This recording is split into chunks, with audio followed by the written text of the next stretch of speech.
Okay, over to you, Gerard. Thanks, John. As always, thanks very much for setting up the webinar. Good afternoon, ladies and gentlemen, fellow members. This is the last major event, really, of our celebration year for the Society of History of Astronomy. We have instigated turning off the audio and if possible, if some of you could also turn off your videos, it does help with the connection.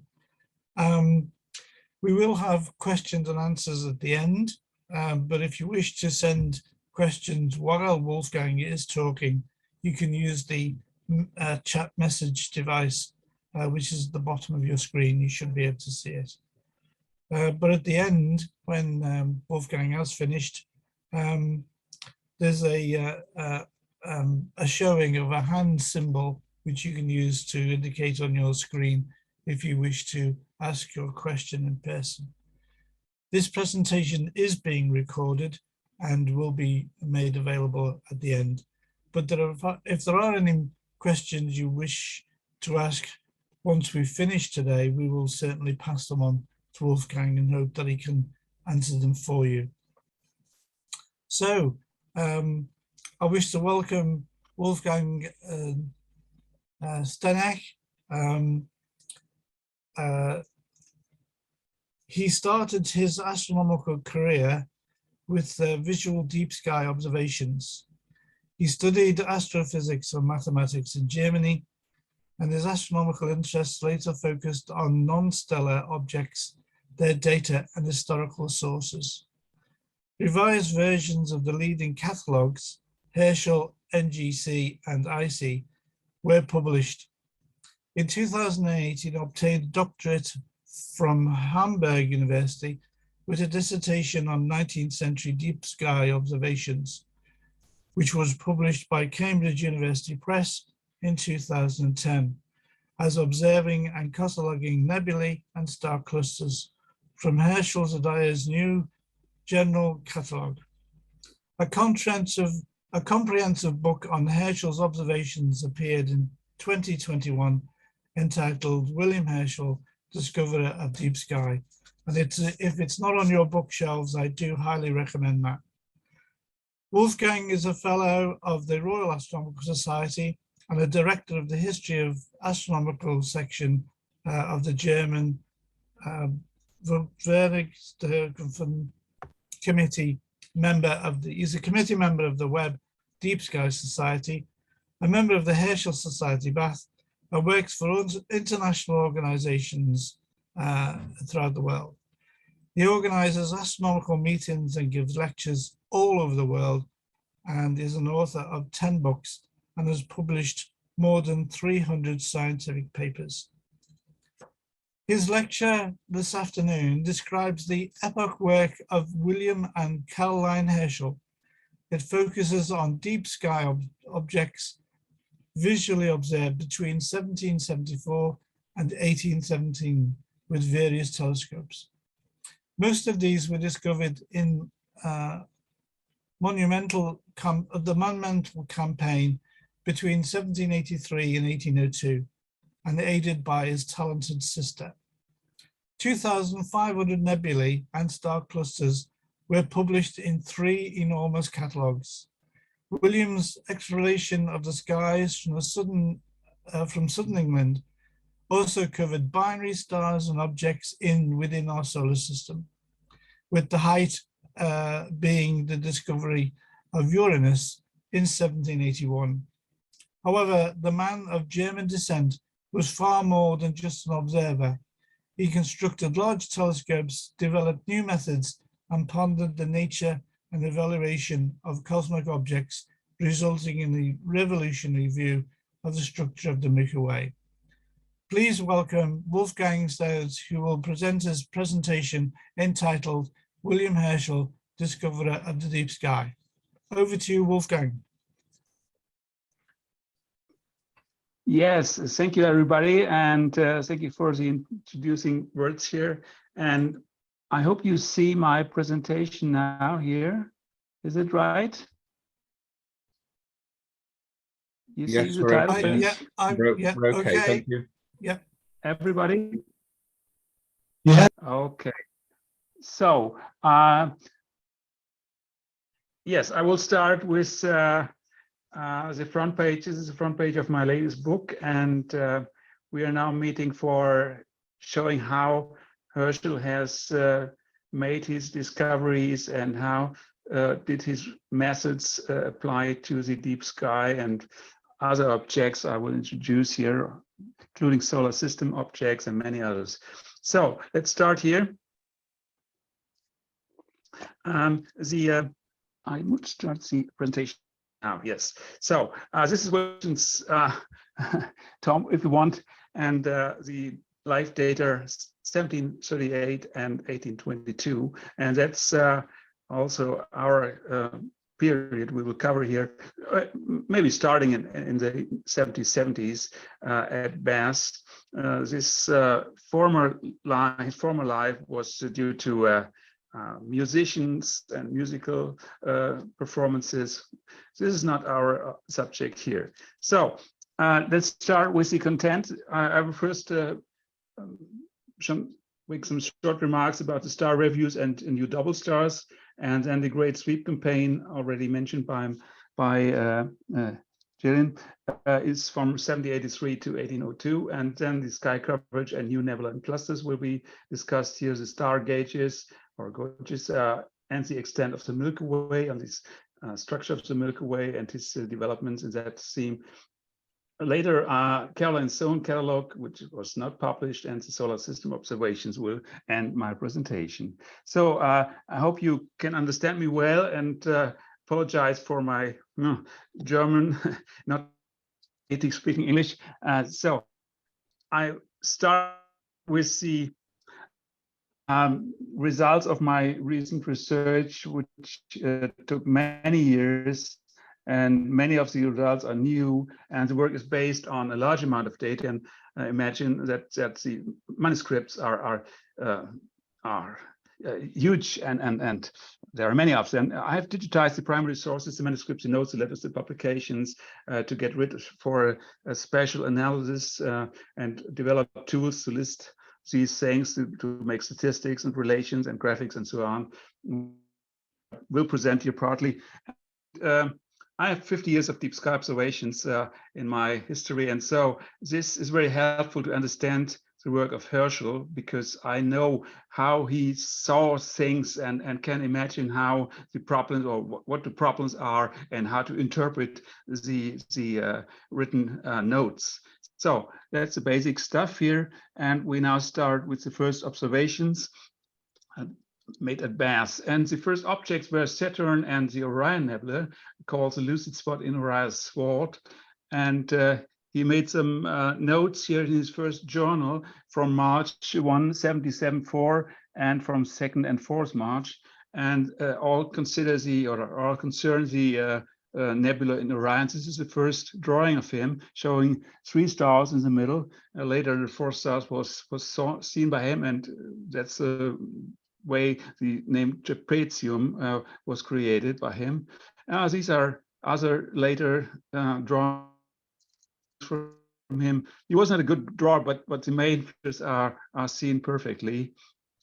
And William's books and catalogs he had in the early phase of his career were astronomies, the optics from Smith and Flamsteed, British catalog, how he pronounced it or how I call it. And in this catalog, he introduced Flamsteed numbers. I will see soon, show you soon. And Messier catalogs of star clusters and nebula was known to him.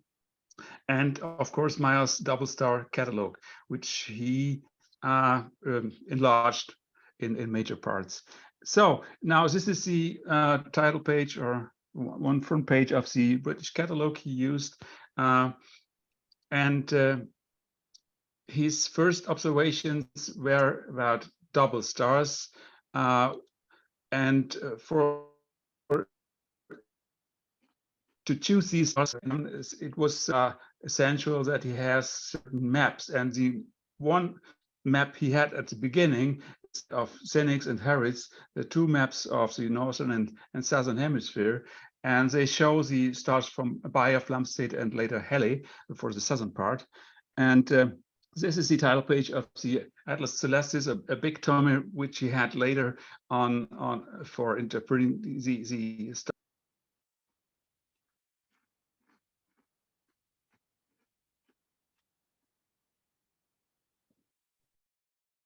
Wolfgang, you're muted. Have we lost him? Wolfgang, you're muted. Can you unmute yourself, Wolfgang? I'm muting someone else and it switched to you.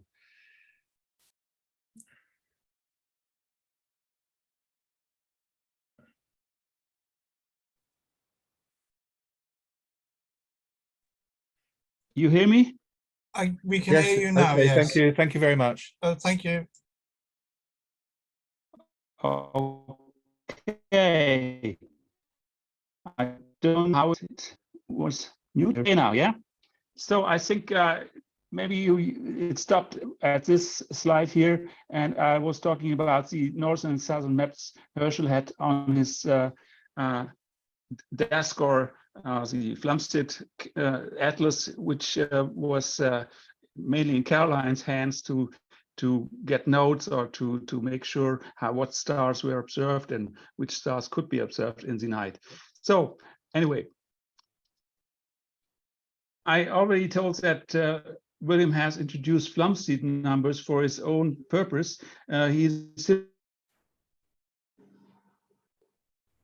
for the stars in the name later. There are no Flamsteed numbers in the original catalog of Flamsteed, so it was his task to do this. And also, they were put into the Atlas Stellarum Celestis by Caroline. She marked, for instance, here in the picture, you see the 45 of Andromeda and the 43rd of Andromeda, and also Messier objects were plotted into the Atlas. Here you see M31 Andromeda Nebula 32 and the Triangulum Nebula M33, marked by a dot and a number. So now we came to the first major part of his astronomical career. This was a 3-star reviews. The first was not very big, but the later ones are. So the intention was to get rid of stellar parallax due to observe pairs of stars which were thought to be optical.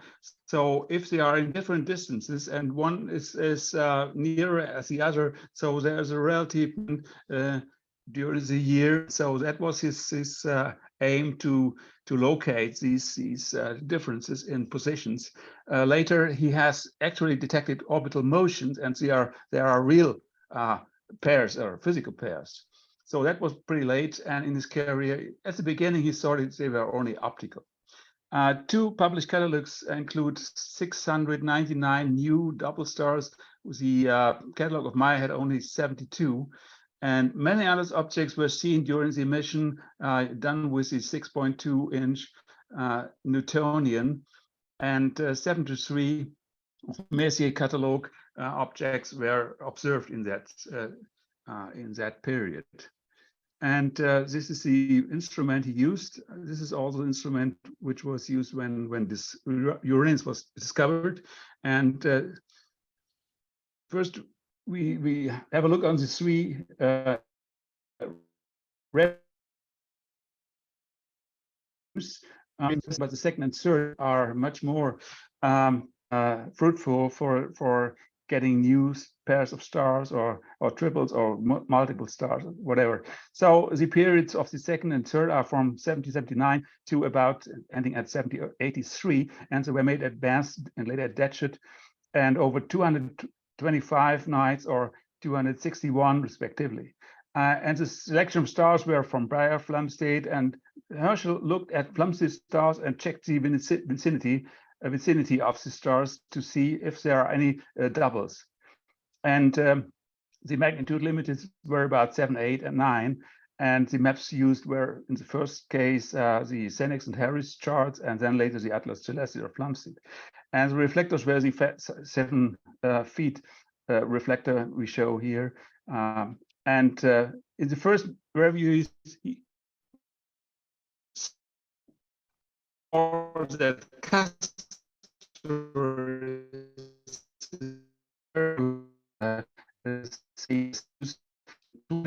and among them pretty popular things like Epsilon Lyrae and so on. So actually there were accidental finds. One major is on the 13th March 1781. It's Uranus, and it was found in Taurus at the border to Gemini, and this is the marking I made here. That is the position when Uranus was first seen as a nebulous star or a non-stellar object, which was seen to be moving over the next days.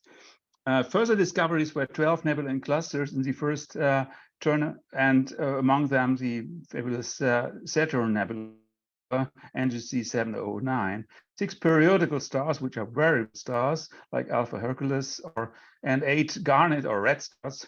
The famous garnet star Cephei is one of them, or the most popular of them.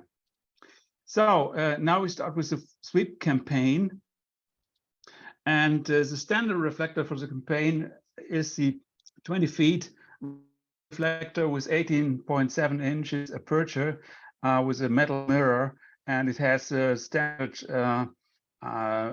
power of 157 and a field of view of 15 minutes. Later powers up to 360 were used in the sweeping campaign. It was first a Newtonian installed at Detcher and Clay Hall from 1783 to 86, and here you see in my graphic Herschel sitting on the Newtonian focus high above the ground, maybe 3.5 meters or so.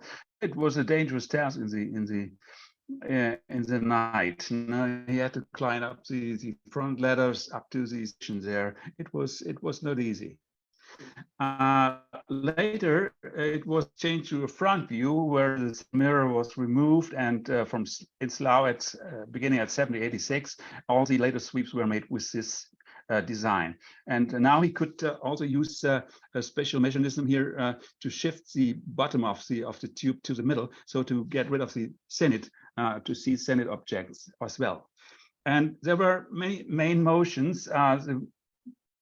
One is the rotation of the telescope at all in azimuth, used for planets which were somewhere in the sky in different directions. And also the tube can swing up and down, and this is the south meridian, and the telescope was fixed in that position, and the tube swings up and down for about 2 degrees or so. The tube mouth shifted to be could be shifted to the west to track objects for maybe 3 or 4 fields of view. This maybe especially 3 or 4 minutes, depends on declination. And the tube end could shift to the center, I told already, to reach the zenith. And this is a tracking mechanism, or a tracking following several fields of view. The object could be tracked some minutes, and after that the tube was returned pretty fast to the plate or thing. The tube was not allowed to go more to the east. It could only go to the west, and the east is the meridian position, and so that's the starting point. And the method of sweeping is pretty simple. It orients first the telescope into the south, and now you have 2 measures. First, the polar distance instead of the declination was used here. The latitude of Slough or Bath or southern England is 52 degrees. And these measures were used to get coordinates for telescopic objects here. And now the limit was 123 degrees. It's 5 or 7 degrees above the horizon. I will later say that there are still objects looked up there. It's fantastic and even discovered. No? There were two simultaneous motions. The one first is the tubes moves up and down within fixed PD limits. And then we have natural motion of the sky from east to west. So there are increases during his movement from up to down position in PD. So now we have a rectangular area which was scanned by these two motions. And this is the sweep area. We have here the bottom and top end and the start and end point. The PD range, the breadth, is about 2 degrees in the mean, and the error range is equal to observing time, and the maximum is 12.8 hours. This is long, maybe using a winter night or so, long and cold. That's fantastic. So William and Caroline performed 1,112 sweeps, and often several sweeps were made per night. The maximum is 17, and 167 sweeps were made in the north. So the telescope could rotate by 180 degrees to get to the north meridian, if you want, and there start sweeping maybe below the pole star or above the pole star. And 5 sweeps were even made in the east, so the telescope had to be rotated by 90 degrees. This was made for looking at the Andromeda galaxy.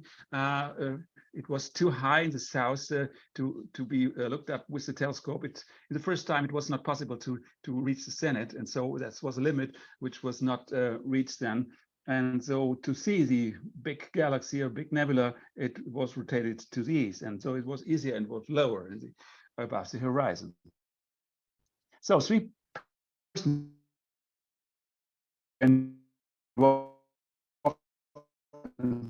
sweeping from the clock at her desk, and the PD. This was transmitted by a string to her desk, so he could see how high what the elevation of the telescope is actually. And now, third, we have a workman. There are various names. He controls the sweep motion. At the tube end, there was a handle turning around, so it goes up and down. So now, interesting to see the sweep coverage. If you have all the areas of the 1,112 sweeps, you can put it on a map and see how the sky is covered. And first you have to say about the motion itself. If it is red, the sweep path on the sphere, it's like a pattern. You can imagine here 3 different kinds. It depends on the sweep speed. If the sweep speed is low, if it takes long from up to bottom and down again, or up again, you have these zigzag measure. And if it's moderate, it's more narrow, and if it's high, you get a very narrow pattern. So if it's high, you have a complete coverage. If it's not so high or moderate and low, you get gaps into your pattern. So there is space, or there is part of sky which was not seen by the observer. Only for high speed, you have a cover of 100%. Otherwise, there are gaps. And the coverage, which we call C here, depends only on the time t to cross the burst d. So only how many minutes went from bottom to top and vice versa. So the formula is simple. Is this one. Only t is responsible for the coverage. And now some examples. If you have a time of 2 minutes to go from the bottom to the top, you have a coverage of 0.44. This is 34%. So more than 50% were not seen of the sky. So, and we have moderate with 1 minute, you have 75%, If you have 1.5 minutes or 30 seconds, you get a 100% coverage. So you have to be fast. But if you're fast, you cannot record things, of course, no? Or you have no time to look deeper on the objects you see. So it's depend on how it works here. No gaps implies that no object is missed. And large gaps, many objects were missed. So William was aware of the gap problem. It's of his sweeping. The sweep data were documented by Caroline. The records comprise 8 volumes, big volumes, a lot of data you have to digitize and to keep rid of all the relations between the data. And that was my task over many years. As a huge amount of information was analyzed by me using special tools, software tools. And so these things I present here came to my mind, and the books I wrote about. The huge amount was analyzed with special tools, and the evaluation shows different things. The cause and results of each sweep, the area, the true path, the observed object, the distribution of new nebula star clusters, the observed stars, mainly used to determine positions. There were first the relative positions, and the absolute position comes from the observed stars with known places, known coordinates, and the sky area covered by all sweeps. That's what I already I've told you. And so now you have an example of a sweep dated 11 April 1785, and the breadth was 2.3 degrees, and the right ascension was 3 hours 37 from Leo Minor to Canis Venatici, and this is also the observing time. And the results were 69 galaxies. This was the maximum in every for every sweep. This is the record night of all.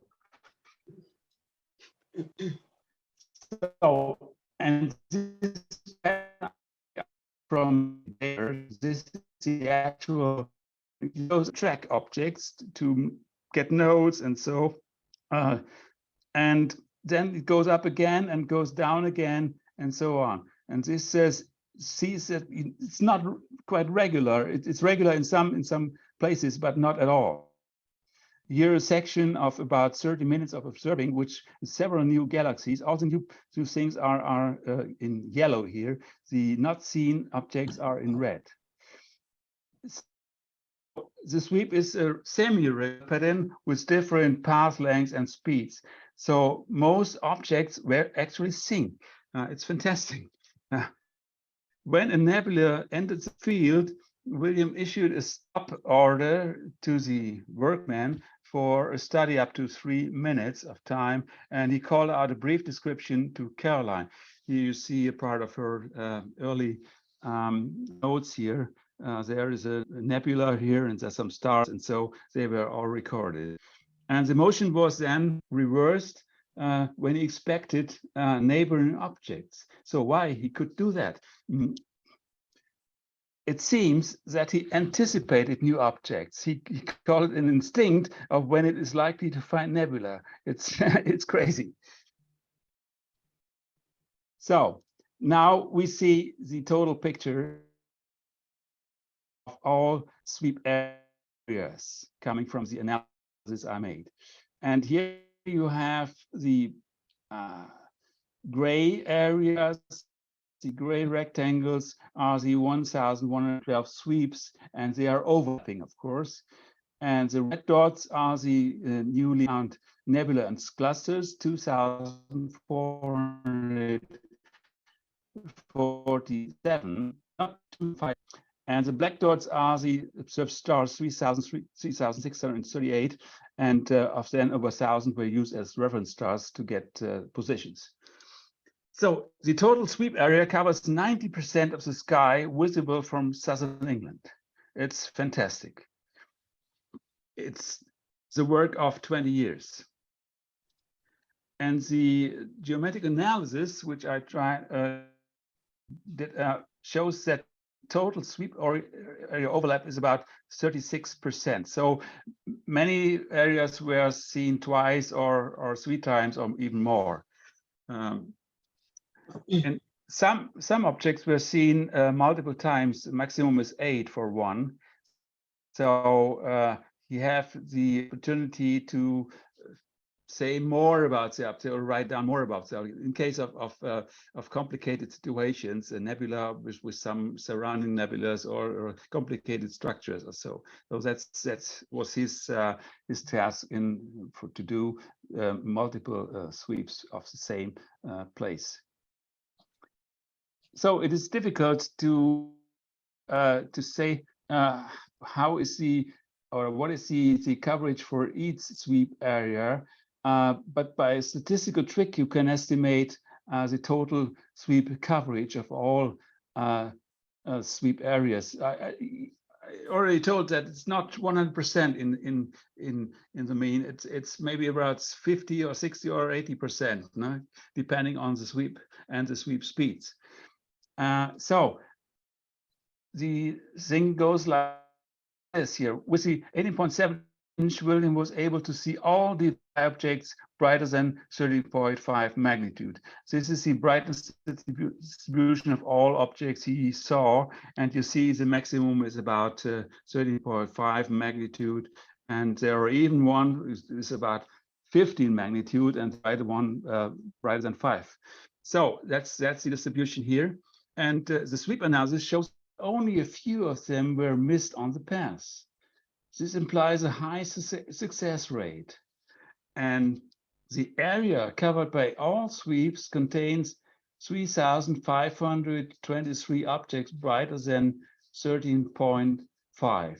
So that's the target, the number. No? William saw 2,447 of them. So thus, the number of 2,076 objects were missed. It's mainly due to the gaps. So now we can estimate the sweep coverage by the ratio of 2,447 to 3,523. It's 0.7. So 70% of the total sweep area was actually seen. And if you compare it with the 90% coverage we have in the sweep areas and multiply it by 0.7, and you get 0.63. So 63% of the visible sky from southern England was actually seen in the field of view. So the annual sweeping hours are shown here. From 1783 to 1802 in the campaign, and in the first years it was very busy. He and Caroline, and the total observing time is 1,505 hours. So the record year is the year 1784. Starting in 1783, it was already October, so there are only 2 or 3 months, and then it goes up to the full speed of sweeping. So, and then it goes down because later there was not, no, he was married, he made journeys, and several guests appear and so on. And so the power goes down and the energy. So for the year 1784, I have show you here the hours for every day of the year in the 12 months, and you see also the moon phases with full moon at the top here and new moon at the bottom, so these pyramids here, and you see the main observations were in between, so around new moon, but some were even done at much moonlight. So you see how it's actually happening in that year here. So you see the distribution. This is similar for later years too, but this is a good example how it worked there. So now about the types of new objects. we have mainly galaxies with over 80% in the new term of getting the type. This is our terms now. Open clusters 6.6%, global clusters about 1.6%, and emission nebula, planetary nebula. These are the true deep sky objects. There are also not so true deep sky objects. These are other objects. The first is the open cluster here, NGC 2232, found in 1779. Then we have the most southern. This is this NGC. Oh, that's incorrect here. It is located at minus 32 degrees. That's the 7 degree above the horizon. He has seen these galaxies 7 degrees above the southern horizon. It's enormous. The sky must be very dark at that time and clear, and so it was possible to see an not known object, unknown object at that that position. So the faintest is this one, NGC 2843, and it has 15.5 magnitudes. It's near a star, so maybe he has an interference with the star, and it looks a bit brighter than normal. Then we have the other objects. These are mainly stars, about 2%.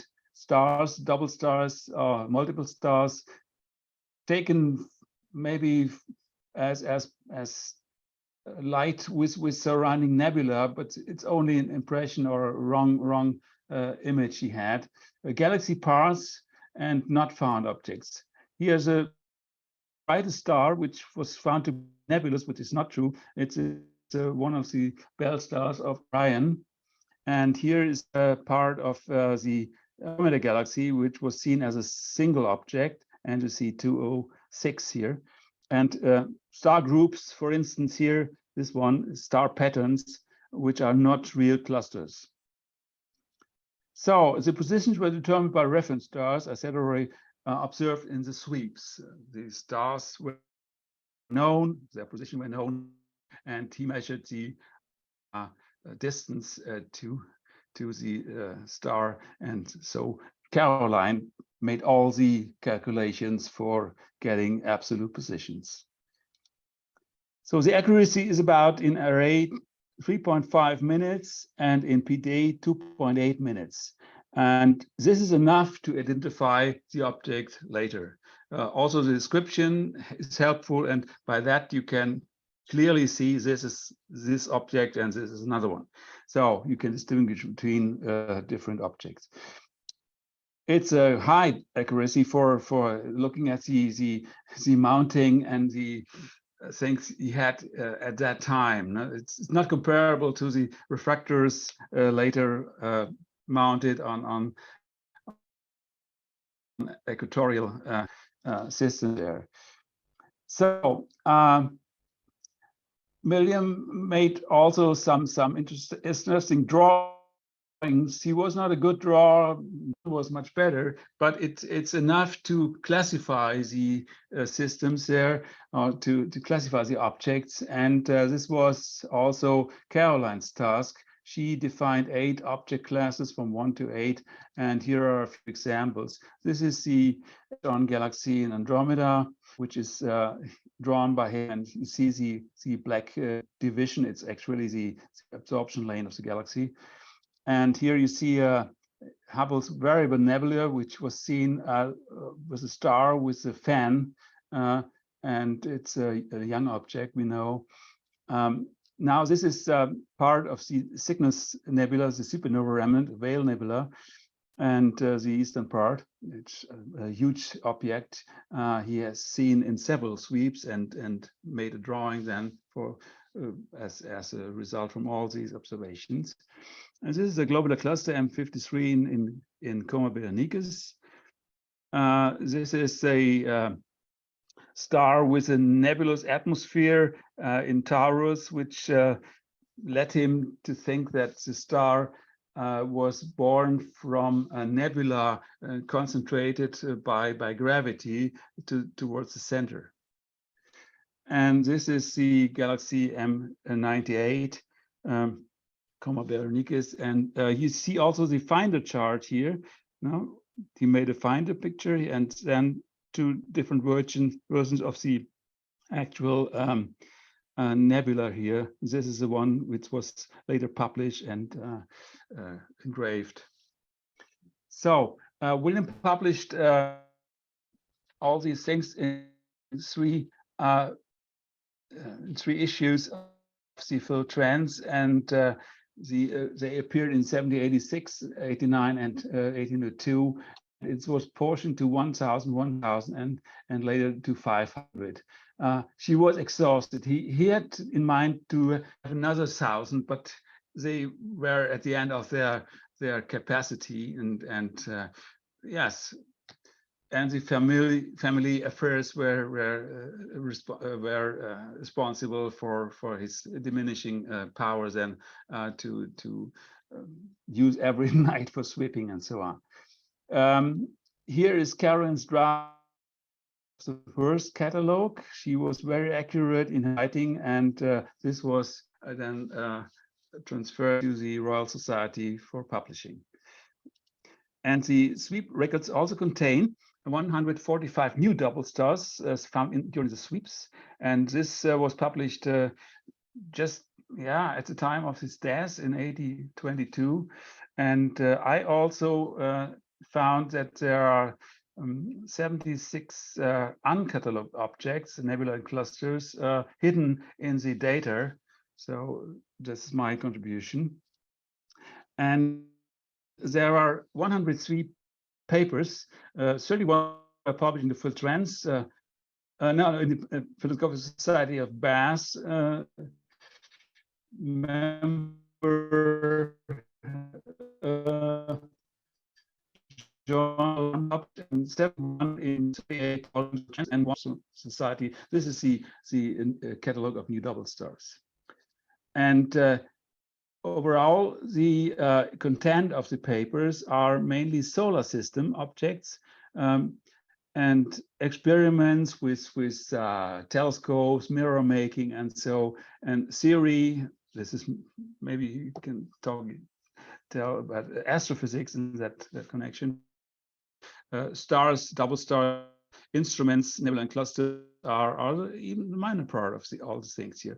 So we say, okay, there's a big campaign for sweeping, but later on and prior to that, he was engaged in everything of every object, kind of solar system and comets or whatever. So we will see it now in a graphic. All manuscripts sent to the publisher were written by Caroline. He has a very good handwriting, and it's easy to decipher these things here. And now we come to the star gauges, and they were made as star counts in the field of view of 15 arc minutes. And we have 1,091 of these star counts, but up to 10 fields, and making an average to 10 fields. This is one gauge. The maximum number of stars in one gauge was 612. So a lot of counting. It was not easy. You see the up and down motion, and you have to count these things. It's crazy. And 127 of these gauges were selected in a great circle. This is a section of the stellar system. You see here's a great circle on the projection here. And these were taken for having an idea about the distance of the objects. From the star number, William calculated the depth of the field of view, and this is the distance to the edge of the system, of the stellar system, the Milky Way in that case. And it's tricky. It's mathematics, and it's very, very good to see how he calculated these things. The idea is phenomenal. And then he gets a view of the border of the stellar system in the section. This is not the Milky Way. Some literature say that it's the Milky Way from above or so. It's only a section. And you see in the next graphic how this section is oriented in the Milky Way. It's here. And you see the limits here of the field of view, or of the view in the field of view, the depths. And the border of the system is not the Milky Way. I have already said it. So he observed also objects in the solar system, and here are some nice drawings from him. Here's the moon, crater with trees.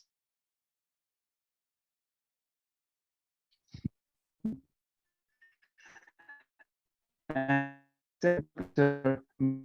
these that's why the Uranus rings were seen, but it's more flattening of Uranus. It's not round, not circular, the planet, and that's what he saw at that time. So it's not correct to call it a ring.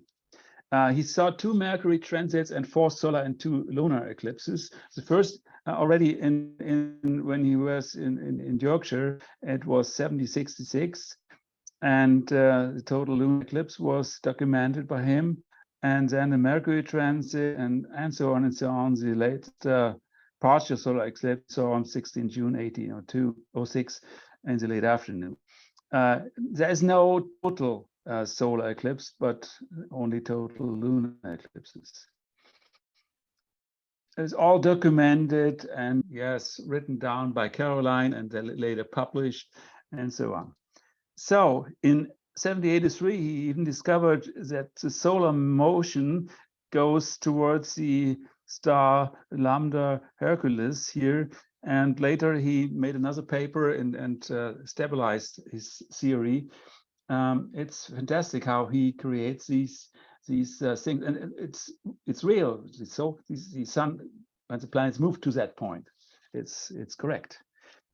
And now we have the annual observations here in this graphic. You see the sweeps are the green bars here. And in the first time, it was double stars and measure objects which attracted him. And later in the sweep campaign, sweeps dominate. But later on, also again, solar system, stars, double stars, Messier objects, and so on. So there are mixed sides. He made both a sweep and observation of solar system objects, for instance, with different telescopes, sweeping with the 20-foot and with smaller telescopes, all the rest. And this is Caroline's activity. There are some mixed observations together with her brother, which is here in the blue, and in the dark one, the black one, are Caroline contributions. And there were many observations in this period here. And later on, when William was not so able to do things here, the later part, she took over and made observations of known comets. Here are her new comets, 81. She has discovered, and so that's pretty interesting. Not so high a number here, 65, and here 150. But it's essential because she was engaged in many other things, like writing papers and calculating things and so on, recording things, documenting. So now Caroline's unpublished zone catalog is a fantastic example of this work. It lists 4,025 observations of 2,491 nebula and star classes. All observations were put in one big catalog. And the objects are identified now by a general number running from 1 to 2,500. New positions were calculated for the new equinox of 1800 and based on 1,133 reference stars. And the data are arranged in PD zones starting at the pole, North Pole. And these are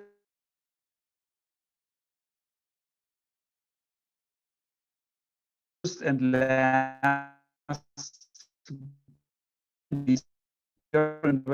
and here's the southern part here, near the horizon, These are the objects observed in that distance here, and PD distance. And for this work, she got the RS Gold Medal in 1828. Not only for this, but work on catalog, star catalog, and so on. He has revised major parts of the Flamsteed work.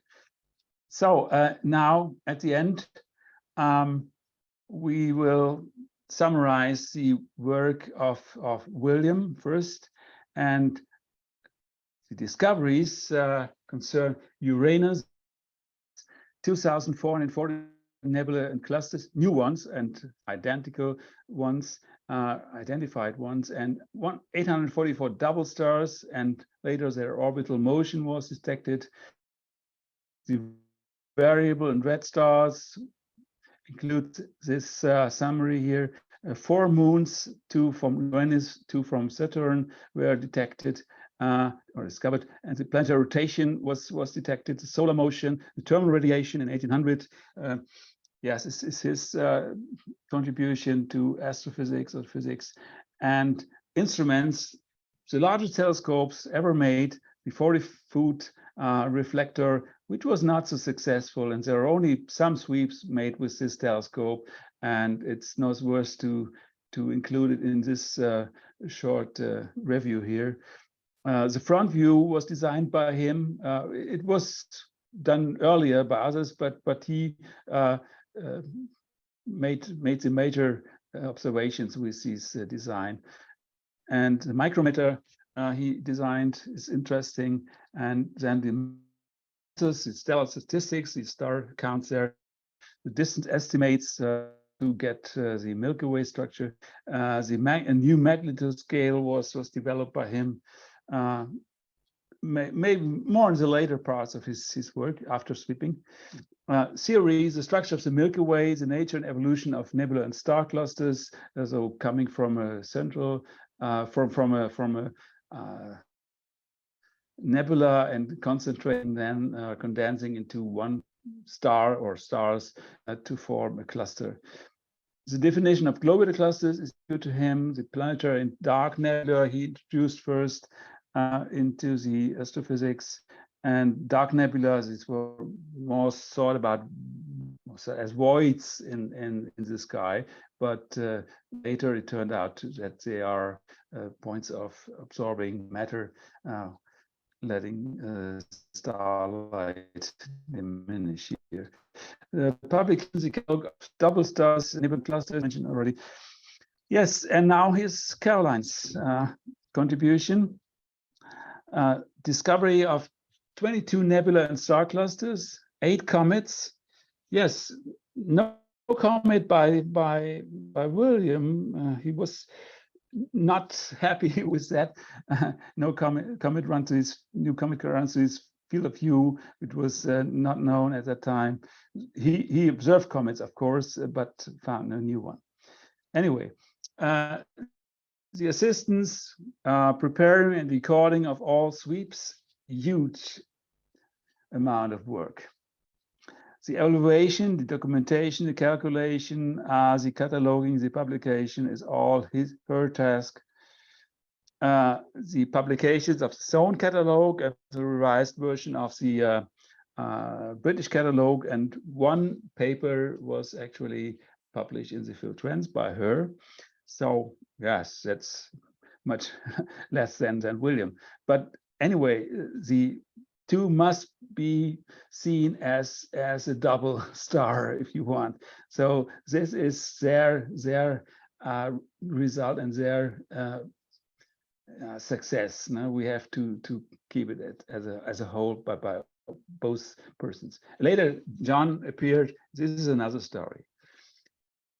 So thank you, and any questions are allowed. Thank you. If you could you unshare your screen, Wolfgang? Yeah, okay. And then we're hopefully. So now. Okay.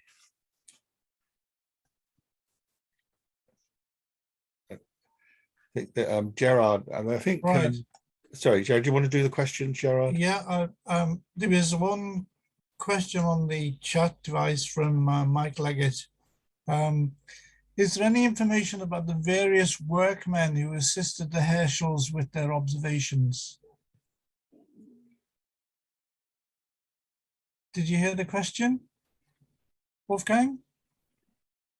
What is the question, please? Is there any information? Not really, not really. Is there any information about the various workmen who assisted the Herschels with their observations? Only about one we know. His name is Strutt, and Strutt was the one who hosted later Caroline when he left Observatory House at Slough. Okay, William was married, and after 7 years, she decided to go out, and he used the lodgings of the Strutts. And the other workmen are not, only one other name is known, but not really about their personality and so on. We know that all these guys were working together with Herschel in constructing the 40-foot telescope and to establish some new devices on the 20-foot, but there is no account of them at all. I've got another question from Robert Peeling. What information was recorded about sky and weather conditions during the sweeps? Yes, this is another part of my study. So there are often weather conditions are often recorded during sweeping, and sometimes there are clouds. They have to stop the sweeping and wait if the clouds go away, and they later on return to the telescope. If you see in typical nights, there is not all are clear, no, over the hours. So they also were in standby mode, no, and waiting for gaps in the clouds and to see if they are in the meridian or not. And so they continued sweeping or stopped it again. And so the sweeps are often interrupted, no? But anyway, the whole night was in a mode of waiting or sweeping, no? So there was no sleep. And the major question I have, when do they sleep? So in the day, Herschel was working on his telescopes and everything else, and Caroline was doing her work in the house, and also the calculation work and the cataloging work and so on. So there was maybe 4 hours of relaxing at all. That's interesting. About the temperatures, there are minus degrees, frozen situations, and all the things are recorded. So it's another talk about all these things. So they are all present. If you see my book, you can read about these informations as well. So if they are available.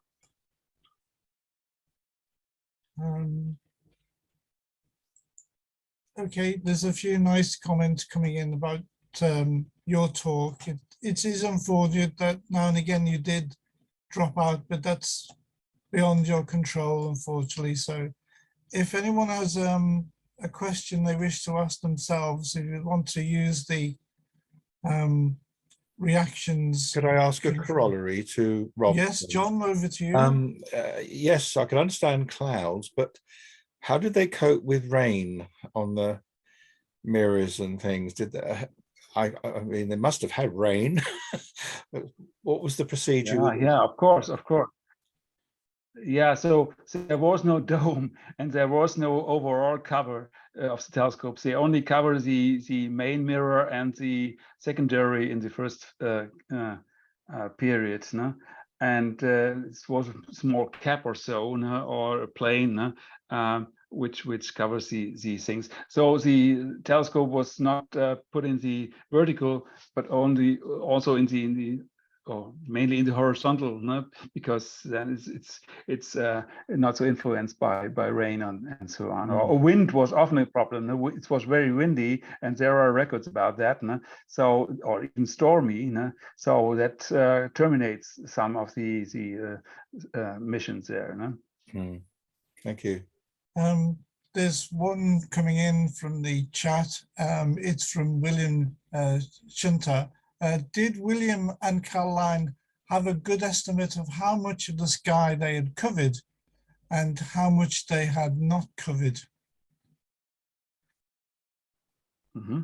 Yes, there are big folders kept by Caroline showing first the coordinate lines, and in that folders he put in all the rectangles of the swept areas. No? So they were always aware what was seen and what is still to see in the future. And all objects which were found and which coordinates were calculated were put in these great maps. And so we have a complete information about where they looked and what objects they had found. Robert Peeling has another question, but he wants to make the comment that he says that Caroline certainly commented about ice in her notebooks, but his follow-on question is about eyepieces. Do you know if he had a standard or favorite, or did William use a range of eyepieces? No, the standard eyepiece was that with 157 magnification, and that was used for maybe 90% of all sweeps. Now, sweeping with a higher power is much more difficult because the field of view is much more narrow, and it rushes. Things go much faster through the field, no? So it's impossible to sweep with higher power. And lower powers are not used because the field is too large, and the star counts must be limited. And in a large field, you have no chance to overview the situations, and you have the right appearance of fainter objects. No? Yeah, big objects is okay, and they were often viewed with the smaller telescopes. No? But maybe the Andromeda Galaxy is only by 15 arc minutes diameter, only a small part. So you can see that there are objects belonging to it, like NGC 206, but they are in a larger view. You see that it's one part of the big galaxy and not an extra object. So it was maybe a compromise between two different regimes there. I can take one more question from anybody in our audience. One more question. If you have a question, raise your hand, and then it becomes very quickly. You can use the reaction. Raise hand option, yeah. Are there any questions in the chat? Are there any questions in the chat? I think we've done those ones, but there's two screens, you see, so just can't see any hands, John, unless you can. Can't see any, no. Okay. Wolfgang, we're going to conclude the webinar now. I just want to say that putting aside the astonishing accomplishments of William and his sister Caroline, can I just say it's been remarkable, your analysis of those observations that they made, their sweeps, and it gives a clear indication of the immense contribution they made under, at times, if you think about the system they had to work with and the technology at the time, the astronomical technology, it's extraordinary. And those facts have been brought forward by your own research work. And on behalf of the Society, I would like to thank you so much for being with us this afternoon and giving us such an informative and entertaining talk. Thank you. Thank you very much. And we see you next year in person.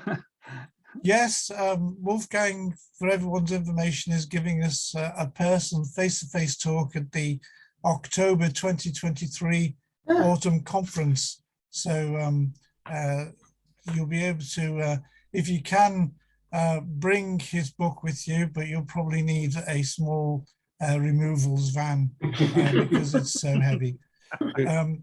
Is there a title for the talk? Is there a title for the talk, Wolfgang? I think it'll be another Yeah. follow-on from this one, really. Aha, okay. We'll leave it in suspense for the moment, and we'll let you know in due course. Yeah. I must look for it. I don't know. Okay. But it's different.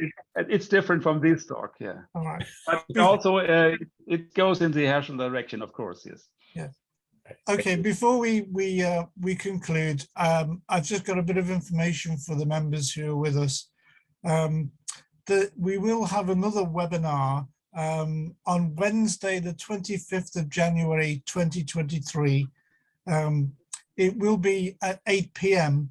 It's a Wednesday, and it's going to be given by Jonathan Powell, who's a freelance writer and broadcaster and contributes now and again to the BBC Sky at Night magazine.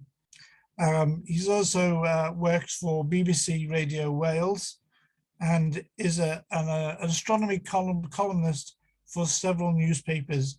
And he's going to be talking about the witness stories of ancient astronomical events. And I'm not going to say no more about it. So if you wish to join us, we'll send you details of the online connection in due course. I don't have much more information about our spring conference, but it is hoped that it's going to take place at the Institute of Astronomy at Cambridge, either on March the 25th or April the 1st. Both are Saturdays, but it'll be either one of those dates. It won't be obviously the 2 dates, but I'll keep you informed about that as soon as I can, so people can organize transport and accommodation if they wish to join us.